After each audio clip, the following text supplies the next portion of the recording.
तो मूवी का स्टार्ट होता है एक बहुत ही प्यारी बच्ची को दिखाते हुए जिसकी उम्र कोई 10 या 12 साल थी। उसके सर पर सींग थे और साथ उसके पर भी थे। उसका नाम होता है मेलेफिसेंट और वो एक प्यारी सी परी होती है जो कि एक जादुई जंगल में रह रही होती है। उसने आज तक बाहर की दुनिया देखी नहीं होती। उसके लिए सारा कुछ उसका यही प्यारा जंगल होता है। इवन आप ये भी सोच सकते हैं कि उसने आज तक इंसानों को नहीं देखा और फिर भी वो अपने जंगल में खुश है। उस जंगल में इंसानों के अलावा बाकी सारे क्रिएचर्स थे, अजीब अजीब जानवर भी थे। एक दिन मेलेफिसेंट जंगल में कहीं जा रही होती है तो उसे एक छोटा सा लड़का दिखाई देता है जो कि उसी की एज का था। वो उसे कहती है कि तुम कौन हो, यहाँ पर क्या कर रहे हो। वो छोटा बच्चा मेलेफिसेंट को बताता है कि मैं पास के ही किंगडम में रहता हूँ और मुझे यहाँ पर एक हीरा नजर आया था जिसे मैंने उठा लिया। तो मेलेफिसेंट उसे वो हीरा वापस लेती है और उससे कहती है कि आओ मैं तुम्हें तुम्हारे किंगडम तक छोड़ाती हूँ। तो वो लड़का कहता है कि ठीक है मैं चला तो जाता हूँ, लेकिन क्या तुम मुझसे दोस्ती करोगी, और अगर कभी मैं दोबारा इस जंगल में आया तो क्या हम खेल सकते हैं। तो मेलेफिसेंट कहती है कि जादुई जंगल है और तुम्हारा यहाँ पे आना ठीक तो नहीं है, लेकिन देखेंगे। इसी के साथ वो दोनों हैंड शेक करते हैं तो मेलेफिसेंट को कोई करंट लगता है।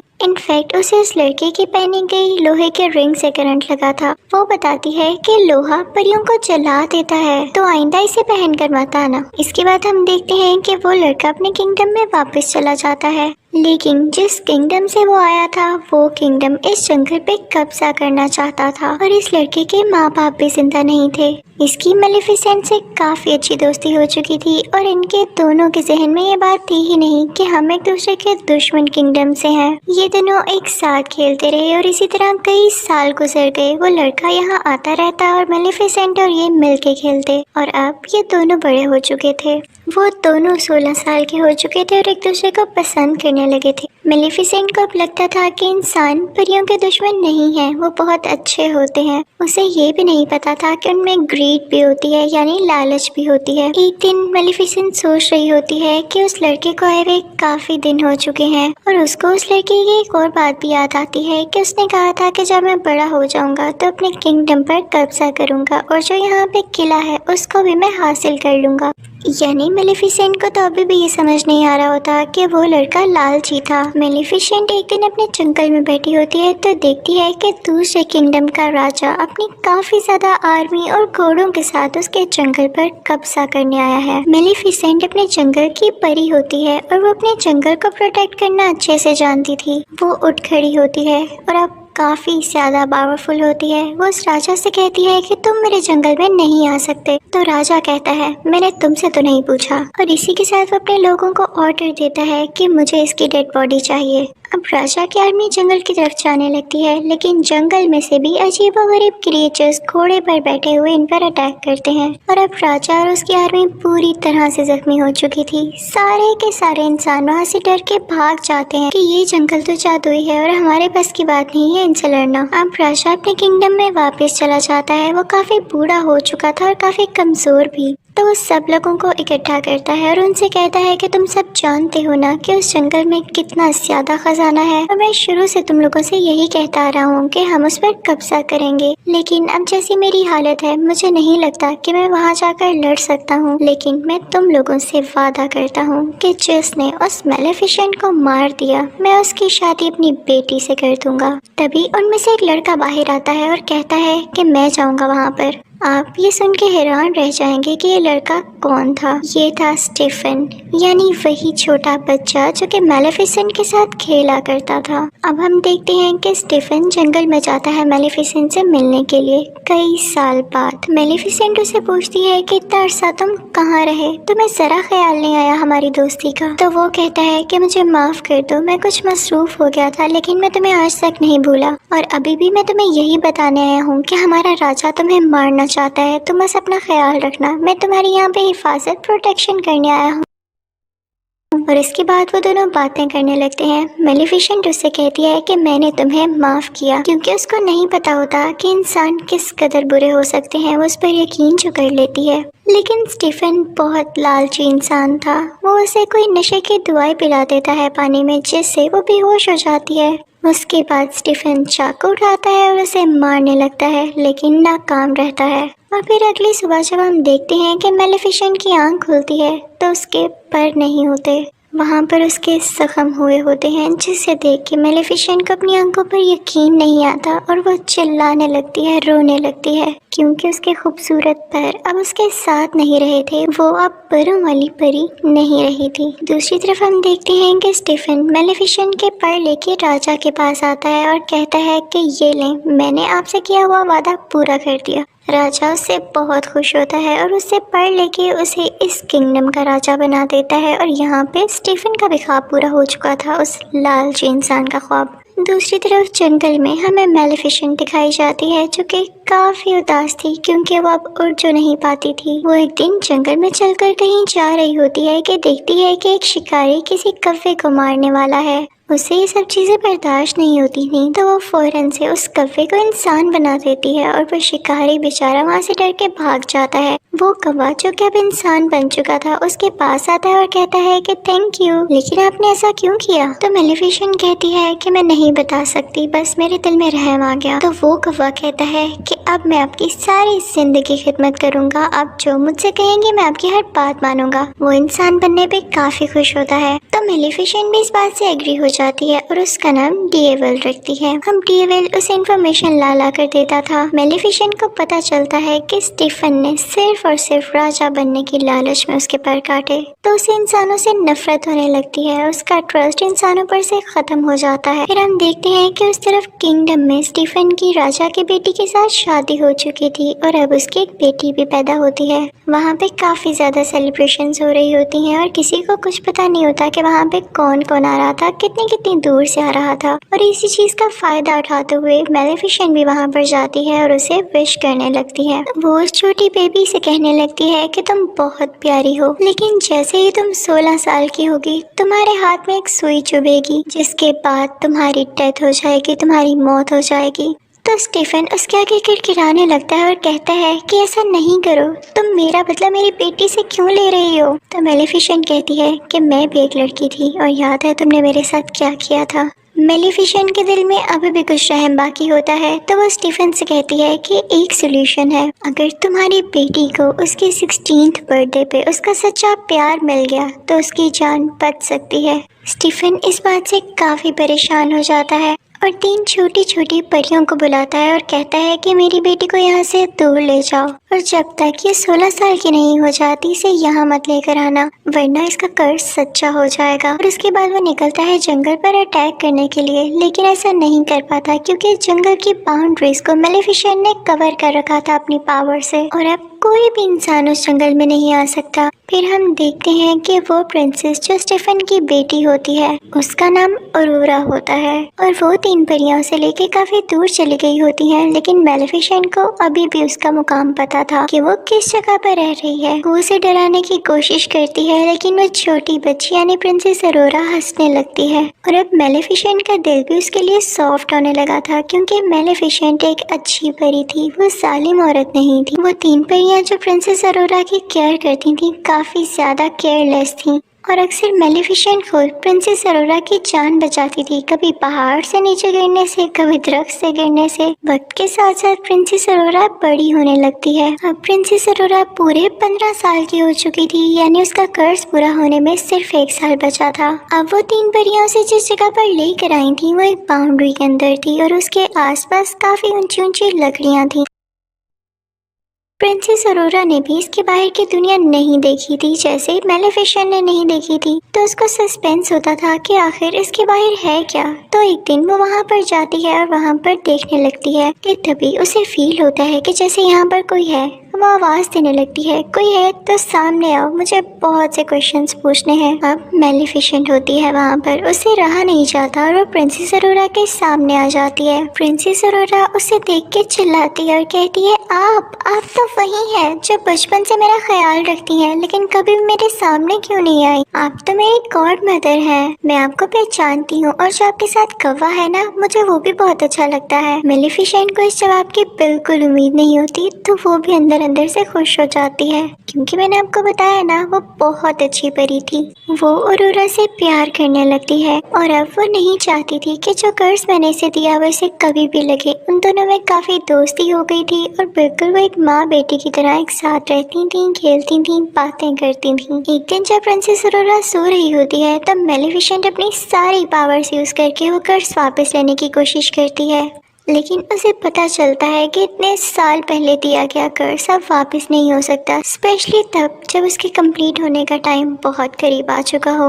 और इसी बात को तो लेके मेलेफिसेंट परेशान थी कि उसका 16वां बर्थडे आने ही वाला था। तो वो ये दुआ करती है कि जल्द ही इसे इसका सच्चा प्यार मिल जाए ताकि इसका ये कर्ज रिवर्स हो जाए। फिर उसके बाद हम देखते हैं कि सुबह हो जाती है और जंगल में प्रिंसेस अरोरा और मेलेफिसेंट बातें कर रहे होते हैं। प्रिंसेस अरोरा मेलेफिसेंट से पूछती है कि आपके पर कहाँ गए, सारी परियों के पर होते हैं। तो मेलेफिसेंट कहती है कि मेरे भी पर हुआ करते थे, लेकिन किसी इंसान ने उनको मुझसे छीन लिया। मैं उनके साथ बहुत खुश थी, मैं आसमान में बहुत ऊंचा उड़ा करती थी और मुझे वो काफ़ी याद भी आते हैं। इसी के साथ मेलेफिसेंट रोने वाली हो जाती है तो प्रिंसेस अरोरा उसको चुप कराती है और कहती है कि आप परेशान ना हो, मेरा कल 16th बर्थडे है और देखिएगा मैं इजाज़त लेके उन परियों से आपके पास रहने आ जाऊंगी। आप अकेली नहीं है, मैं आपके साथ होंगी। लेकिन मेलेफिसेंट जानती थी कि ऐसा पॉसिबल नहीं होने वाला था जब तक कि उसे उसका सच्चा प्यार न मिल जाता,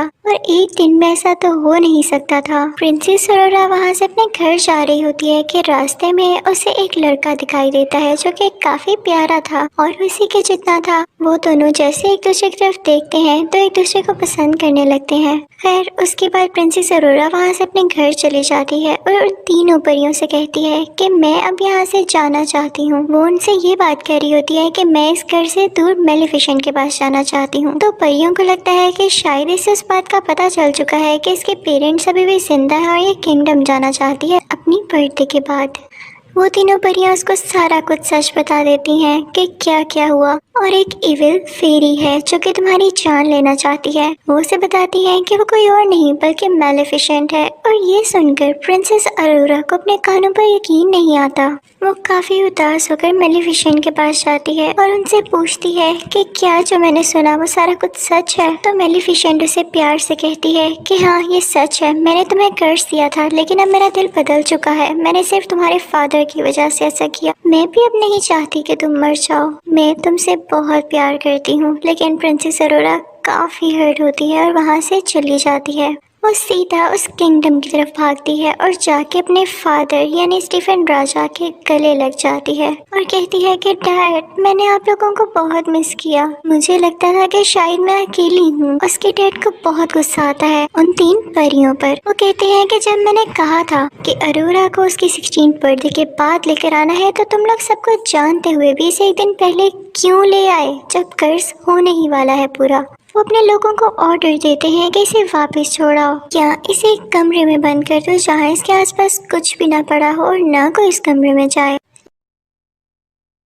लेकिन वो राजा कर्ज को रोक थोड़ी सकता था। तब जैसे ही प्रिंसेस अरोरा का 16th बर्थडे आता है तो कर्ज के असर में प्रिंसेस अरोरा खुद ब खुद उस जगह पर चली जाती है जहाँ पर स्पिनिंग व्हील्स पड़े होते हैं और उन पर सुइयां लगी होती हैं। वो कर्ज की वजह से उस सुई को अपने आप ही टच कर लेती है और फिर बेहोश हो जाती है, गहरी नींद में चली जाती है। राजा बहुत परेशान होता है क्योंकि अब उसकी बेटी गहरी नींद में जा चुकी थी और कभी भी उठने वाली नहीं थी। उधर मेलेफिसेंट को भी काफी दुख हो रहा होता है तो उस लड़के को बुलाती है जो कि प्रिंसेस अरोरा को उस दिन रास्ते में मिला। उसे लगता है कि हो सकता है कि ये दोनों एक दूसरे को पसंद करने लगे हों और अगर ये प्रिंसेस अरोरा को मिल जाए तो प्रिंसेस अरोरा जाग जाए। तो मेलेफिसेंट उस लड़के को लेके वहाँ पर जाती है जहाँ पर प्रिंसेस अरोरा सो रही होती है। उसी दौरान वहाँ पर वो मौजूद जो परी होती है जो प्रिंसेस अरोरा का ख्याल रखा करती थी वो राजा से कहती है कि आप प्रिंसेस अरोरा के फादर हैं, आप उसके माथे पर चूमे,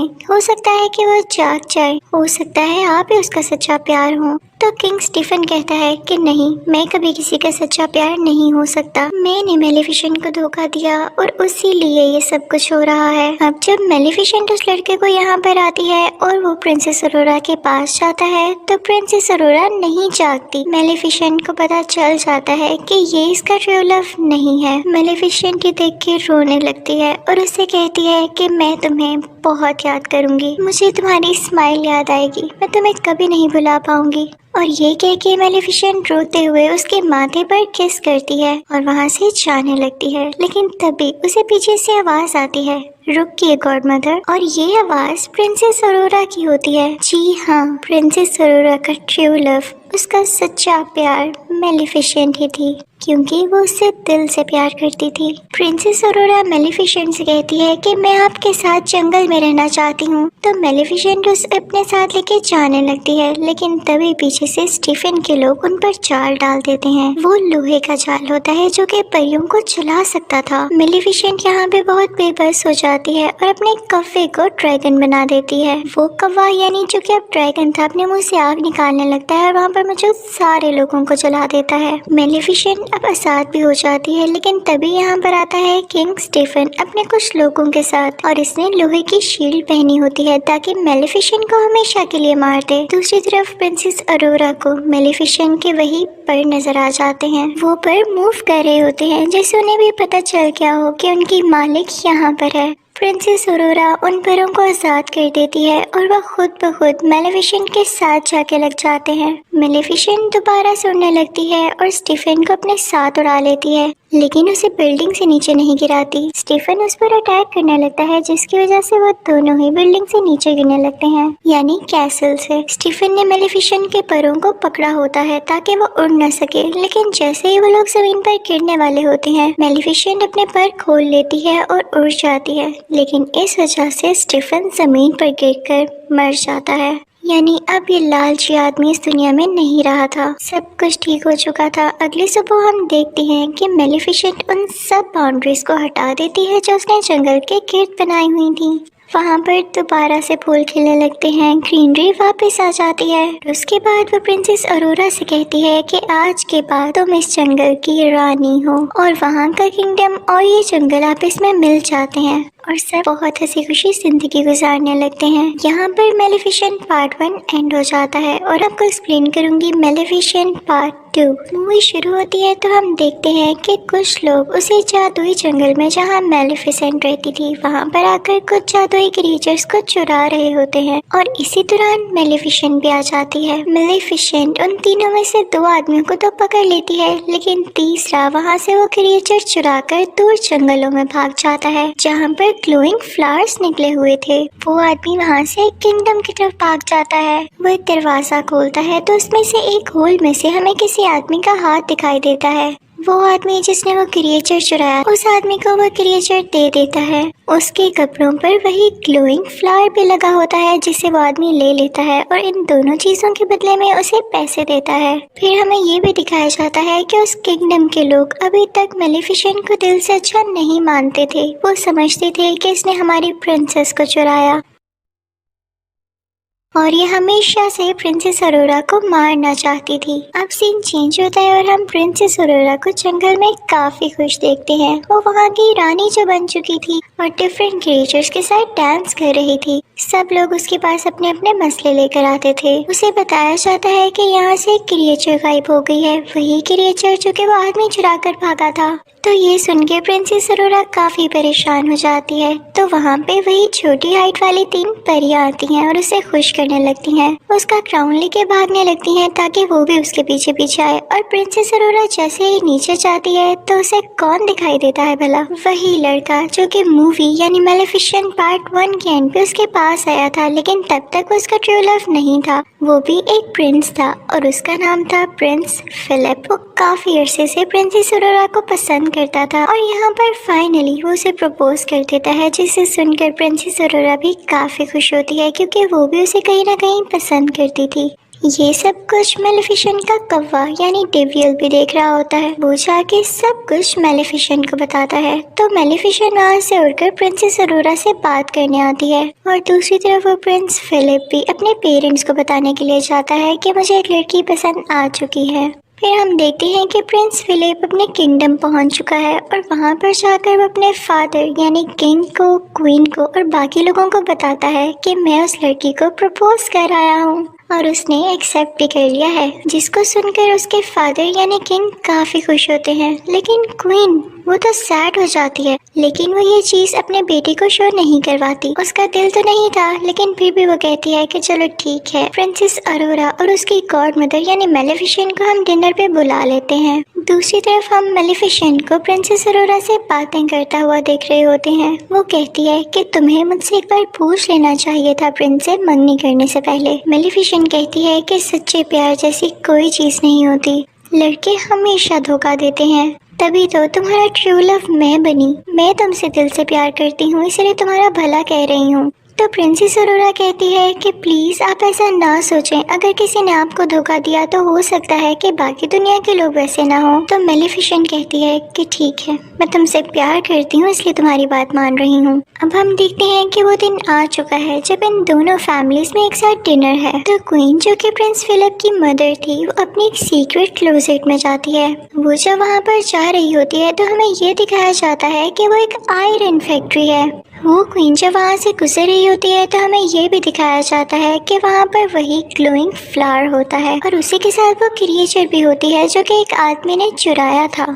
और वो क्वीन जाके उस आदमी से कहती है कि जल्दी अपना काम पूरा करो, वक्त बहुत कम है। और तभी वहाँ पर हम स्पिनिंग व्हील को भी देखते हैं जिस पर सेम सुई लगी होती है। ये सीन था ना काफी मिस्टीरियस कि हमें उस क्वीन के प्लान्स के बारे में कुछ नहीं पता चल पाता। और फिर यहाँ पे सीन चेंज हो जाता है। अब दूसरी तरफ जंगल में मेलेफिसेंट, उसका कौवा जो कि इंसान की शक्ल में ही था, और प्रिंसेस अरोरा डिनर पर जाने के लिए तैयार हो जाते हैं। काफी प्यारी लग रही होती है प्रिंसेस अरोरा। मेलेफिसेंट जैसे ही उस किंगडम में पाँव रखती है तो सारे लोग उसे डर के छुपने लगते हैं और कुछ लोग तो अपने वेपन्स भी निकाल लाते हैं। उनको ये लग रहा होता है कि मेलेफिसेंट एक बुरी चुड़ैल है, लेकिन मेलेफिसेंट इन सबको एंजॉय कर रही होती है और उन्हें कुछ भी नहीं कहती, बस मुस्कुराती रहती है।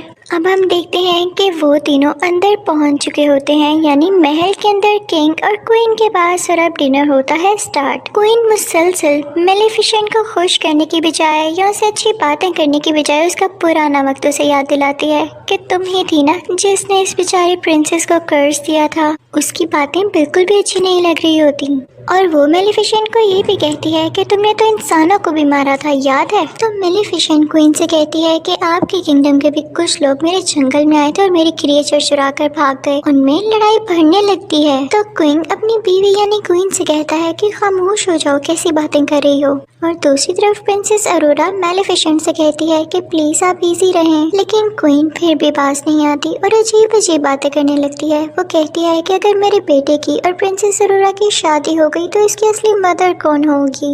ये सुनकर मेलेफिसेंट को काफी दुख होता है क्योंकि वो खुद को ही प्रिंसेस अरोरा की असल मदर मानने लगी थी। वो अपने पर फैलाती है और एक ग्रीन एनर्जी बाहर निकालती है जिससे सब दूर जाकर गिरते हैं।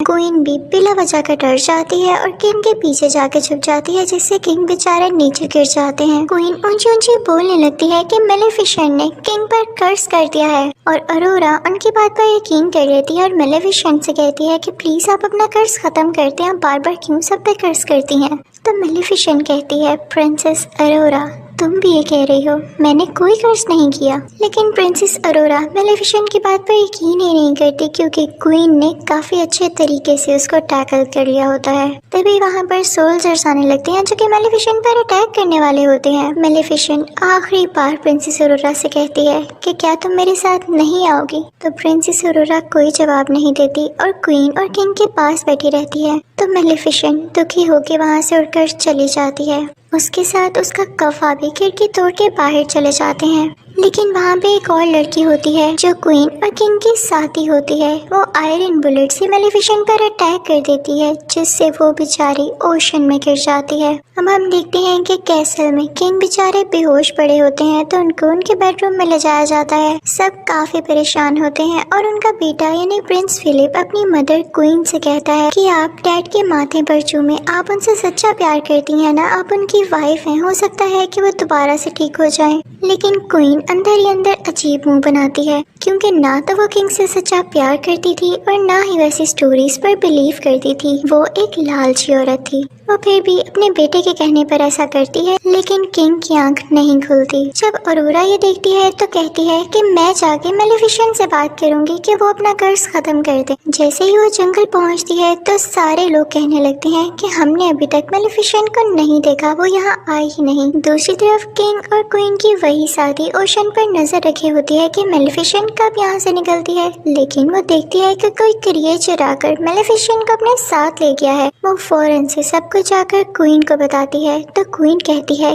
कि फौरन से उसे रोको। और दूसरी तरफ जंगल से अरोरा वापस उसी किंगडम में आ जाती है, लेकिन उस जंगल का एक मैजिकल क्रिएचर भी उसके होर्स में छुपकर उसे किंगडम आ गया था। वो क्रिएचर वहीं पर पहुंच जाती है जहां पर पहली क्रिएचर भी कैद थी, और उसे भी वो आदमी कैद कर लेता है। प्रिंसेस अरोरा क्वीन से कहती है कि मुझे मेलेफिसेंट कहीं भी नहीं दिखी, क्या उन्हें कुछ हो तो नहीं गया? तो क्वीन कहती है कि परेशान नहीं हो, वो काफी स्ट्रॉन्ग है, वो वैसे ही कहीं पर होगी, और उसे अपनी बातों में फंसाने की कोशिश करती है। दूसरी तरफ क्वीन की वही शादी ओशन पर अभी भी नजर रखी होती है कि जैसे ही उसे मेलेफिसेंट नजर आए वो उसको मरवा दे। और फिर उसके बाद ऐलान किया जाता है कि अगले 3 दिन के अंदर अंदर प्रिंस फिलिप और प्रिंसेस अरोरा की शादी है, और हम चाहते हैं कि हम सब लड़ाइयाँ छोड़ दें, हम सुलह करना चाहते हैं, और जंगल में जितने भी क्रिएचर्स हैं वो सब के सब इस शादी में इनवाइटेड हैं। दरअसल ये उनका प्लान था, क्योंकि वो ये चाहते थे कि मेलेफिसेंट को मार के जंगल के सब क्रिएचर्स को कैद कर लिया जाए, ताकि वहाँ को सिक्योर करने के लिए कोई भी ना हो, और फिर उस जंगल पर कब्जा कर लिया जाए। दूसरी तरफ हम देखते हैं कि मेलेफिसेंट की आंख खुल जाती है, वो काफी जख्मी होती है और उसे कुछ क्रिएचर्स की आवाज आ रही होती है जो कि कह रहे होते हैं कि हम इंसानों पर अटैक करेंगे। उनके भी बड़े बड़े पर होते हैं और सर पर सींग होते हैं। वो जंगल में अपनी पनाह लेने आए थे, क्योंकि उन्हें ये लग रहा था कि जंगल उनके लिए सेफ पॉइंट हो सकता है इंसानों पर अटैक करने से पहले। मेलेफिसेंट भी वहाँ पर पहुँच चुकी होती है, और उनमें से एक क्रिएचर मेलेफिसेंट की तरफ आता है और उससे कहता है कि हम में भी अपनी पावर ट्रांसफर करो, इंसानों को कैसे हराया जा सकता है हमें भी बताओ। लेकिन मेलेफिसेंट उसे दूर फेंकती है। उन क्रिएचर्स के हेड का नाम बोरा होता है। वो जब देखता है कि मेलेफिसेंट में इतनी पावर है कि किसी को भी इतनी दूर उड़ा के फेंक सकती है, तो वो काफी खुश होता है कि अब हमें इसको टैकल करने में काफी आसानी होगी। अब बोरा का साथी मेलेफिसेंट को अपने साथ लेके केव में आ जाता है और उसे बताता है कि यहाँ पे बुरी और अच्छी फेरीज एक साथ रहा करती थी, क्योंकि इंसान उन्हें हंट करने लगे थे, इस वजह से उन्हें एक साथ रहना पड़ा। फिर वो एक स्ट्रक्चर के पास आता है जो कि वहाँ पे स्टिल था, कोई मूवमेंट नहीं कर रहा था। तो बोरा का साथी उसे बताता है कि मेलेफिसेंट तुम इन्हीं की औलाद में से हो, तुम आखिरी पावरफुल और अच्छी परी बची हो। वो आदमी मेलेफिसेंट को बताता है कि तुम बहुत पावरफुल हो और जल्द ही तुम एक ऐसी स्टेज पे पहुंचोगी जिससे तुम दुनिया की सबसे ज्यादा ताकतवर परी बन जाओगी। लेकिन वो आखिरी स्टेज तुम अभी पार नहीं कर पाई, और वो है प्रिंसेस अरोरा को माफ करना, क्योंकि सारी जिंदगी तुमने उससे मोहब्बत की है, उसे प्यार किया है, और इसके लिए बहुत करेज चाहिए कि आप किसी को दिल से माफ कर दें। और जो किसी को दिल से माफ कर देता है वही इस दुनिया का सबसे ताकतवर इंसान होता है। तो मेलेफिसेंट कहती है कि नहीं, मैं उसे माफ नहीं कर सकती, मैंने उसे हमेशा प्यार किया, लेकिन उसने मुझे धोखा दिया। तभी वहाँ पर बोरा भी आ जाता है और बताता है कि प्रिंस फिलिप और प्रिंसेस अरोरा की शादी हो रही है और ये हमारे पास अच्छा मौका है उन पर अटैक करने के लिए। लेकिन मेलेफिसेंट यहाँ चुप रहती है। दूसरी तरफ हम ये भी देखते हैं कि प्रिंसेस अरोरा को क्वीन अपनी ढकी छुपी बातों से काफी टॉर्चर करने लगती है, और प्रिंसेस अरोरा को ये फील भी होने लगता है। तो वो प्रिंस फिलिप के पास जाती है और उससे कहती है कि मैं सिर्फ आपके लिए बर्दाश्त कर रही हूँ, वरना मुझे क्वीन अच्छी नहीं लगने लगी। दूसरी तरफ हम ये देखते हैं कि क्वीन का वही आदमी जो कि उस फैक्ट्री में काम कर रहा होता है उस ग्लोइंग फ्लावर के ऊपर, वो उससे कुछ डस्ट तैयार कर लेता है जिसे बताता है कि इससे परियां मर सकती हैं और ये मैंने मेलेफिसेंट को मारने के लिए तैयार किया है। उसे देख के क्वीन काफी खुश होती है। उसके पास एक छोटी सी फेरी भी होती है और जैसे ही वो पाउडर उस पर डालता है तो वो फेरी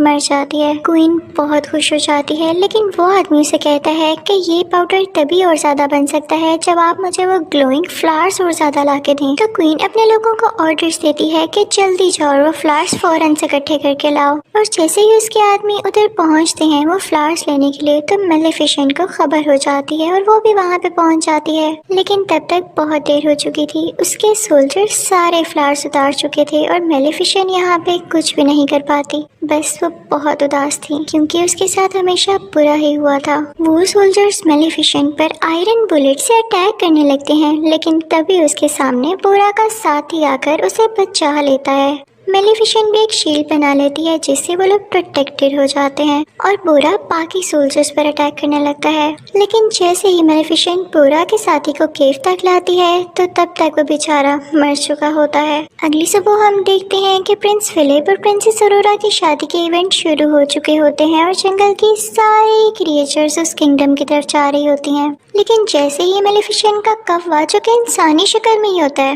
वो अंदर जाने लगता है तो उसे रोक लिया जाता है। फिर हम देखते हैं कि प्रिंसेस अरोरा काफी प्यारी लग रही होती है और प्रिंस फिलिप उसे एक फ्लावर देता है जो कि कोई और फ्लावर नहीं, उसी के जंगल का ग्लोइंग फ्लावर था। उसे ये देख के काफी हैरानी होती है कि क्वीन ने क्यों भिजवाया है मेरे लिए। वो क्वीन को ढूंढने के लिए जाती है और तभी उसे वो सीक्रेट डोर भी मिल जाता है। उसके हाथ में अभी भी वो फ्लावर था और वो जाते जाते उसे स्पिनिंग व्हील के पास पहुंच जाती है। उसे वो सारे विजन्स आने लगते हैं कि कर्स क्या था और मुझे यहाँ पर कैसे ले जाया जा रहा है। वो वहाँ पर देखती है कि तो फेरीज भी कहते हैं वही क्रिएचर जिसे 7 महीने कैद किया था। वो उनको छुड़ाने ही लगती है लेकिन वो आदमी उसे रोक लेता है।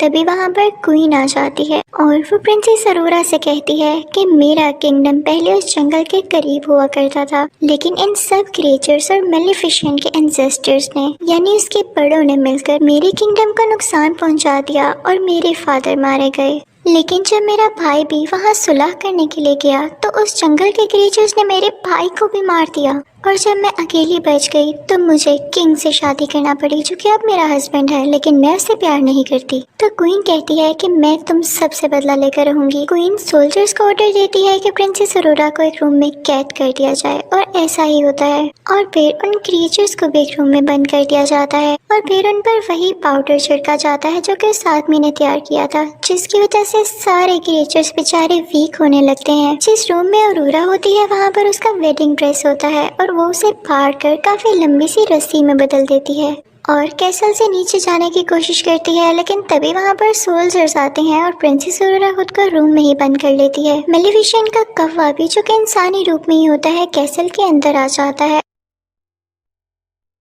और दूसरी तरफ प्रिंस फिलिप अपने बीमार फादर के पास बैठा होता है और उसे ये सब कुछ नहीं पता होता। अब क्वीन अपनी कैसल की छत पर होती है और वो इस जंगल की तरफ काफी बॉम्ब्स फेंक रही होती है। दूसरी तरफ बोरा भी अपने लोगों के साथ इस किंगडम पर अटैक करने के लिए आ रहा होता है। दूसरी तरफ अरोरा मौका पाके उसी ड्रेस से लटकते हुए नीचे आ जाती है किंग के रूम में जहाँ पे प्रिंस फिलिप भी होता है। वो उसे सब कुछ बताती है कि क्वीन जान ही बना हुआ था। वो उसे कहती है कि हमें लोगों की जान बचाने के लिए यहाँ की चर्च का दरवाजा खोलना होगा और वो दोनों मिलकर दरवाजा खोलने लगते हैं। वहाँ पर जाकर वो सारे क्रिएचर्स को बचा लेते हैं और वहाँ पर मौजूद छोटी छोटी फेरीज उन सुराखों में फूल भर देती हैं जहाँ से पाउडर निकल रहा था और अब वो डस्ट पाउडर वहाँ से बाहर नहीं निकलता और ना ही किसी क्रिएचर को नुकसान पहुँचाता है। और जब क्वीन की वो साथी लड़की जो कि पाउडर गिरा रही होती है उनको ठीक करने जाती है तो वहीं से खुद ही नीचे गिर जाती है। प्रिंस फिलिप अपनी मदर यानी क्वीन को समझाने जाता है लेकिन क्वीन सोल्जर से कहती है कि इसको पकड़ लो, लेकिन प्रिंस फिलिप उसी से पहले कैसल से नीचे जंप लगा देता है। वहाँ पर प्रिंसेस अरोरा और मेलेफिसेंट के कौवे को भी पकड़ लिया जाता है, लेकिन तभी वहाँ पर आती है मेलेफिसेंट और अपने कौवे को एक बड़े से बियर में तब्दील कर देती है और वो बियर चर्च का दरवाजा खोल के सब क्रिएचर्स को आजाद कर देता है। मेलेफिसेंट बाकी लोगों पर अटैक करने लगती है और अपने लोगों को बचाने लगती है। तभी वहाँ पर बोरा भी आ जाता है और क्वीन के सोल्जर से लड़ने लगता है, लेकिन फिलिप उसे आके रोकता है और कहता है कि ये हमारे जनरल हैं, इसे कुछ मत कहना। तो बोरा वहाँ से चला जाता है। जब जनरल ये देखता है कि इसने मुझे नहीं मारा तो उसे पता चल जाता है कि असली जालिम कौन है, यानी क्वीन असली जालिम है। दूसरी तरफ मेलेफिसेंट रूफ टॉप पर आती है उसी क्वीन के पास लेकिन प्रिंसेस अरोरा भी पास आती है मेलेफिसेंट की और उससे कहती है कि प्लीज क्वीन को मत मारें वरना सब लोग वाकई समझेंगे कि आप सालिम थी। लेकिन मेलेफिसेंट कहती है कि नहीं अरोरा, पीछे हट जाओ, मुझे तुम्हारी कोई बात नहीं सुननी। तो अरोरा रोते हुए कहती है कि मदर ऐसा ना करें। और जब मेलेफिसेंट उसके मुंह से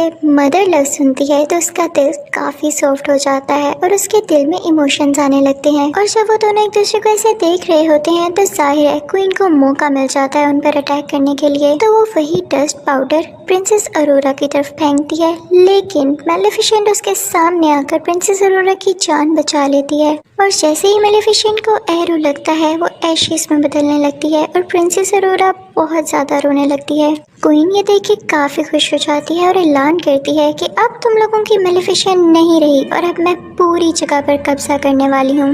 लेकिन तभी हम देखते हैं कि प्रिंसेस अरोरा के आंसू मेलेफिसेंट के एशेस पर गिरते हैं और मेलेफिसेंट फिर से जिंदा हो जाती है। उसके बड़े बड़े पैर आ जाते हैं। क्वीन को बहुत गुस्सा आता है। वो प्रिंसेस अरोरा को कैसल से नीचे धक्का दे देती है और मेलेफिसेंट उसे बचा लेती है। प्रिंस फिलिप को भी अपनी मदर के बारे में सब कुछ पता चल चुका था, इसलिए वो भी मेलेफिसेंट के पास आ जाता है और मेलेफिसेंट मान जाती है प्रिंसेस अरोरा और प्रिंस फिलिप की शादी के लिए। तभी मेलेफिसेंट के पास वो छोटा आदमी भी आता है जिसने उसके क्रिएचर्स को कैद किया हुआ था। वो उसके क्रिएचर्स छोड़ देता है और उसे वही सुई देता है जिसकी वजह से वो कर्स फैला। अब सबको पता चल जाता है कि कर्स फैलाने वाली असली क्वीन ही थी। अब किंग भी जाग चुका था और क्वीन को बोरा के लोग पकड़ लेते हैं और उसे फेंकते हैं। मेलेफिसेंट उसे कोर्ट में बदल देती है और वहाँ की सारी जगह को फूलों से सजा देती है और फिर वो बोरा से कहती है कि तुम लोग अच्छे क्रिएचर्स हो, तुम हमारे साथ रह सकते हो। और फिर उसके बाद वो अरोरा को वेडिंग ड्रेस पहनाती है और वो ऐलान करती है कि हम सारे मिलकर रहेंगे एक यूनियन में। और उसके बाद प्रिंस फिलिप की और प्रिंसेस अरोरा की शादी हो जाती है। किंग भी काफी खुश होता है और सारे क्रिएचर्स, सारे लोग उनके लिए क्लैपिंग कर रहे होते हैं और यहाँ पर दोनों किंगडम्स मिल जाते हैं और हंसी खुशी रहने लगते हैं। और फिर मेलेफिसेंट प्रिंसेस अरोरा और प्रिंस फिलिप से कहती है कि अब मैं तब दोबारा यहाँ पर आऊंगी जब तुम लोगों का क्यूट सा बेबी होगा। और फिर मेलेफिसेंट यहाँ से चली जाती है और सब कुछ पीसफुल हो जाता है। यहीं पर यह मूवी यानी मेलेफिसेंट पार्ट